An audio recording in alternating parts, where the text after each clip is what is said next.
Salut tout le monde, ça va bien, vous allez bien? Yo, ça roule. Salut. Florian, Salut. Quentin, Ben, Geoffroy, la forme. Alors qu'est-ce qui présente un petit peu donc par quoi on commence les amis alors? Alors, bienvenue à Wars of the Nebula. Pour ceux qui ne vous connaissent pas encore, bienvenue sur BGP Music Live. À l'occasion de votre journée promo de sortie d'album, de votre premier album, votre premier opus qui Ouais. sort le 1er avril. Et oui, un vrai album, c'est pas un fake, c'est pas le Ah fake non, du 1er avril. ah non, non. Non. Un album attendu, attendu parce que ça fait depuis 2018 que le groupe existe et puis bon, on a eu toute cette période un peu compliquée, c'est le moins qu'on puisse dire, de ces 2 dernières années et puis bon, ça y est, on y arrive sur une sortie d'album. Alors qu'est-ce que vous pouvez nous en dire sur ce petit nouveau, le petit bébé là qui arrive d'ici quelques jours? À qui Écoute, l'honneur? alors en fait, l'album s'appelle The Restless Leviathan et c'est un album qu'on a commencé à deux avec David il y a effectivement, tu l'as dit, quelques années de cela. Toute la musique, je dirais le corps, donc était à la base composée par David et moi je suis arrivé plus sur comment ça s'appelle, le travail d'arrangement lead guitare. Et, euh, et donc, on a pris un peu le temps de vraiment de construire un peu l'identité musicale de Wrath of the Nebula par rapport notamment à la mythologie sur laquelle c'est basé. Mais ça, pareil, je laisse David en parler. Et à un moment donné, on avait envie de passer, en fait, parce qu'on est parti à la base sur des programmations de batterie, comme ça se fait beaucoup. On a eu envie, en fait, d'avoir un vrai batteur sur l'album. Ce batteur, il s'est avéré que c'est Kevin Paradis qui a pris le job là-dessus et qui a retranscrit les idées batterie avec une vraie batterie. Donc c'était plutôt cool. Et puis s'en est suivi le moment où on a voulu produire ça et on avait en tête un producteur français donc, qui s'appelle HK Cross du Vamakara Studio. Et c'est lui qui nous a mis en lien avec un autre artiste qui est plus dans tout ce qui est programmation, musique orchestrale, qui a amené le côté notamment symphonique de la musique. Donc cet artiste, c'est Dea, qui donc a fait un travail extraordinaire sur cet album. Voilà pour le côté musical. D'accord, donc tu parlais de concept tout à l'heure. C'est quoi le concept? Vous jouez quoi comme musique, vous, d'abord? Au niveau de la musique, pour parler un petit peu de l'esthétique, c'est toujours un petit peu difficile de mettre une étiquette sur un groupe, sur ce qu'il joue, mais on pourrait nous se catégoriser comme étant un groupe de death metal progressif, avec, comme elle a dit Geoffroy, avec pas mal d'orchestration.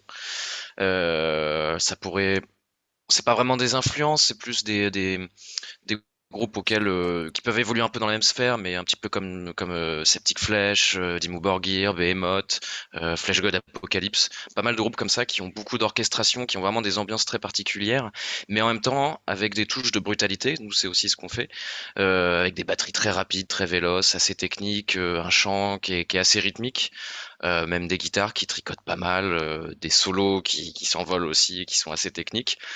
Mais tout ça aussi contrebalancé par une recherche de la mélodie, une recherche du groove, une recherche des ambiances, pour aussi avoir des passages très aériens. Il y a même, au-delà du chant guttural, il y a même des passages avec du chant clair.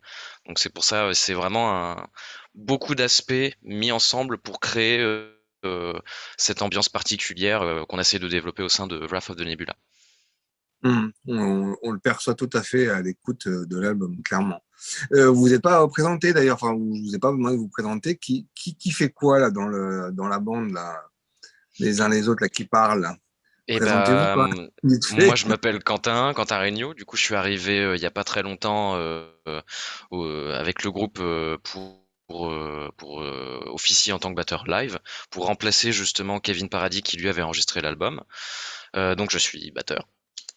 Et voilà, puis là on va bientôt continuer à faire des choses ensemble et puis je vais laisser les autres se présenter aussi. Bah moi Bah c'est oui. moi c'est Florian, Florian Lagoutte. Donc je suis arrivé un peu comme Quentin à la guitare, en fait. Donc guitare live à la base. Et avec le temps, justement, on est arrivé à la conclusion qu'on va, comme Quentin, travailler sur les prochains morceaux du groupe pour amener ce qu'on a à dire nous aussi dans cette musique. Qui n'a pas été le cas pour cet album-là, parce que vous êtes arrivé après coup. Tout à fait. C'est ça. D'accord. Au suivant. Eh ben moi, c'est Geoffroy Lebon, donc je suis un peu à l'origine du progrès, enfin du projet, sans l'être totalement, hein, puisque comme je disais tout à l'heure, c'est David qui est vraiment à la base du gros corps de la musique, du chant, basse, programme batterie, etc.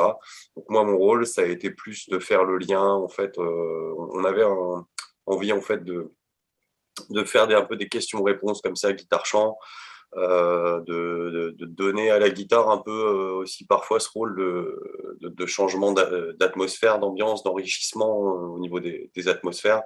Donc du coup, d'où le travail en fait des différentes couleurs musicales qu'on peut entendre sur cet album. Voilà. D'accord.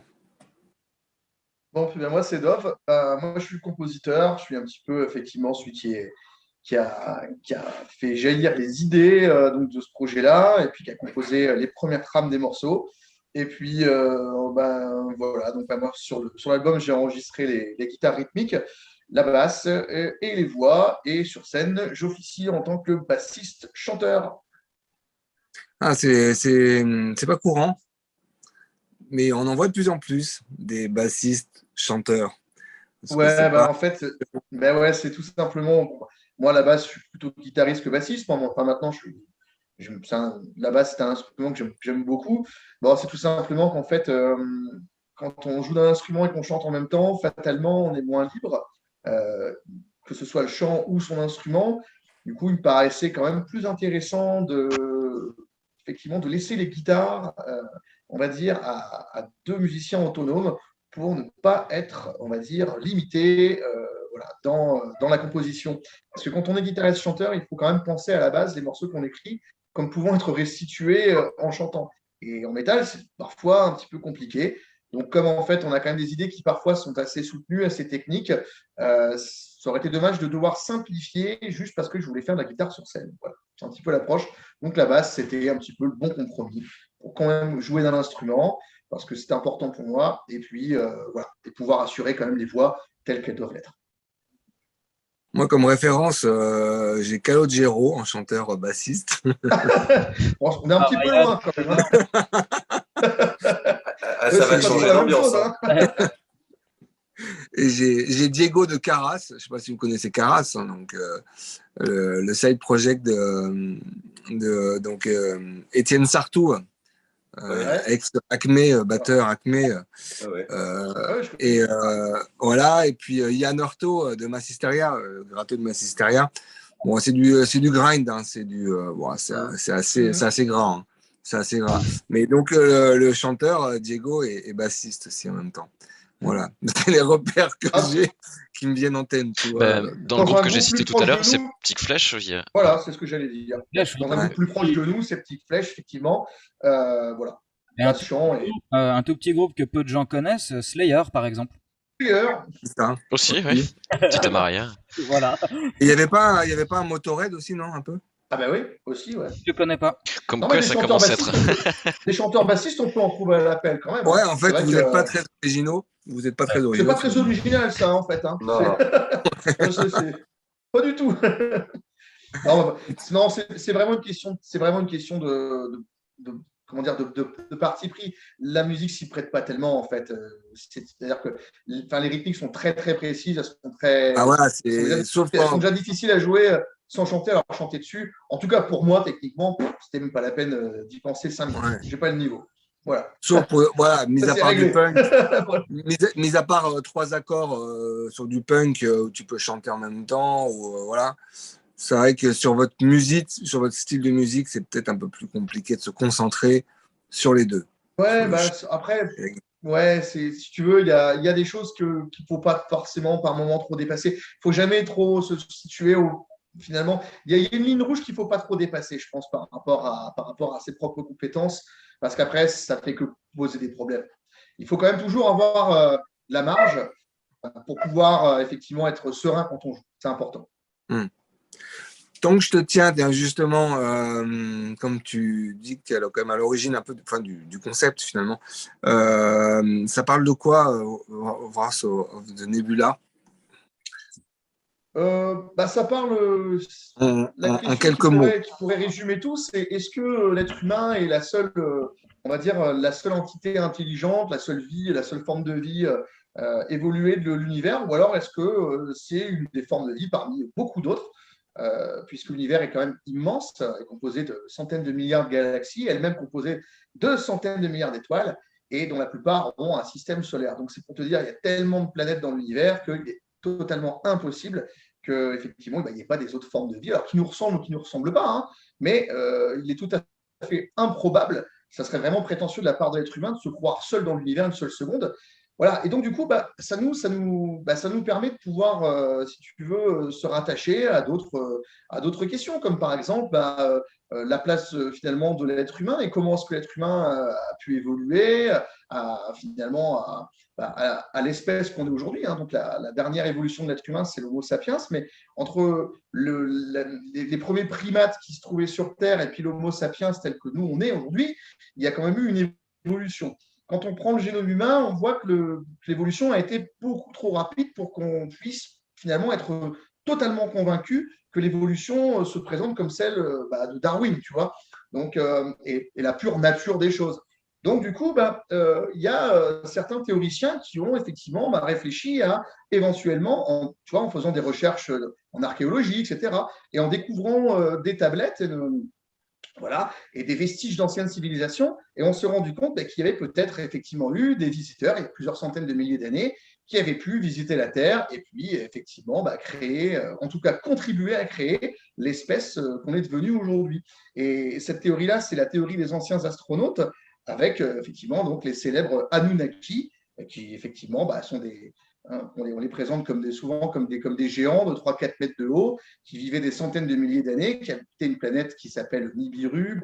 Voilà, tout ça, c'est une mythologie, hein, bien entendu. On n'est pas en train de dire qu'on y croit dur comme fer, mais ça paraissait être effectivement un terreau d'idées tout à fait fertile pour pouvoir effectivement exprimer un petit peu autre chose que les thématiques habituelles en métal, hein, comme par exemple les psychopathes, les tueurs en série et autres zombies ou vampires, ou voilà. Ce qui ne nous intéressait pas, franchement, je vais te dire. Mais d'ailleurs, ça se voit bien dans vos vidéos, là, parce que bon, et voilà, il y a des vidéos qui sont sorties, il y en a à venir aussi. On voit bien que l'esthétisme du groupe se retrouve aussi bien dans le visuel que dans l'audio que dans le visuel. Est-ce que vous pouvez nous en dire deux mots sur toute la conception vidéo est-ce qu'il y a un lien? Ouais. Et j'enchaîne. Enfin, ça va être deux questions en une. Et notamment, est-ce que vous prévoyez de le faire dans vos lives à venir, de retranscrire un peu tout cet univers dont tu viens de parler, Dov, toute la thématique de Nebula. Putain, j'ai du mal à prononcer aujourd'hui là. J'ai un espèce de chamallow dans la bouche là. Pas le nom plus facile qui soit, je l'avoue. Merci pour le nom simple à prononcer. Hein. Merci.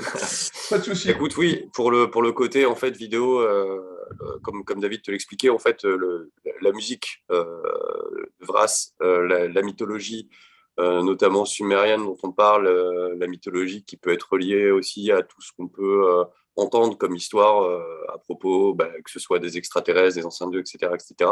Tout ça, c'est venu nourrir le monde musical de Wrath of the Nebula.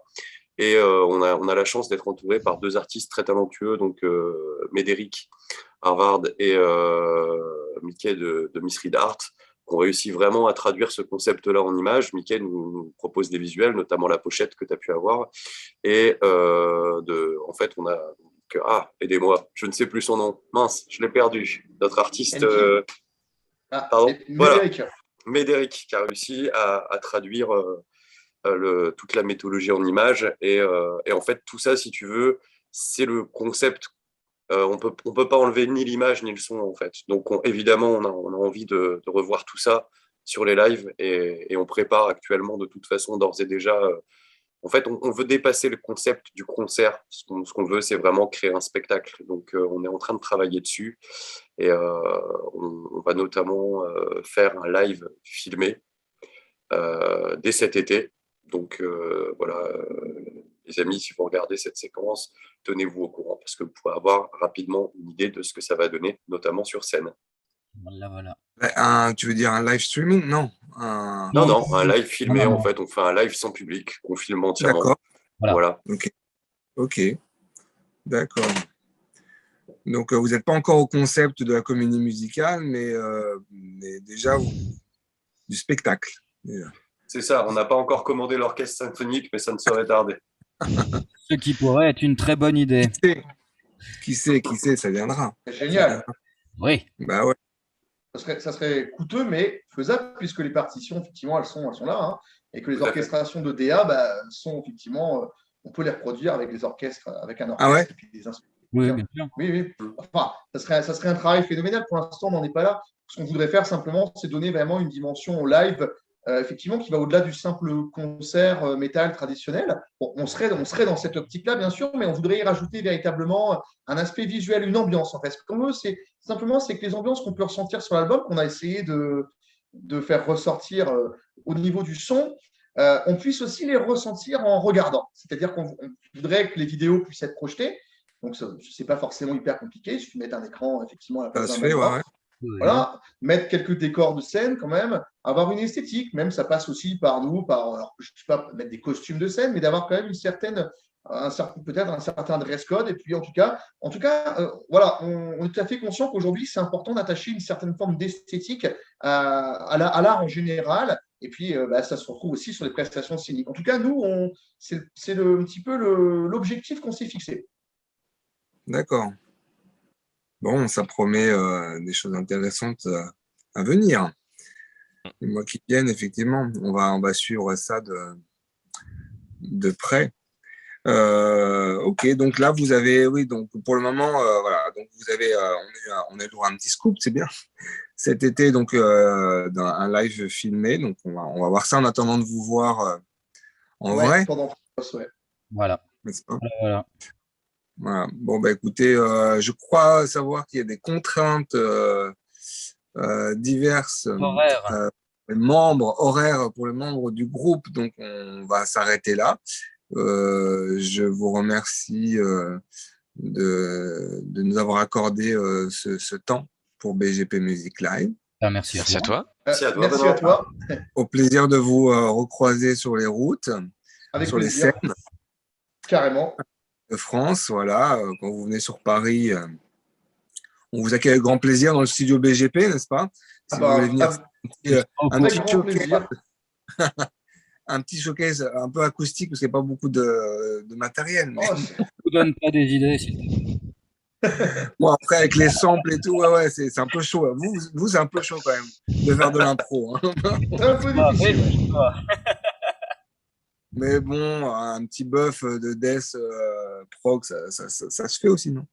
Ouais, Je peux même faire du air batterie si tu veux. En batterie déjà. Il y a une batterie déjà.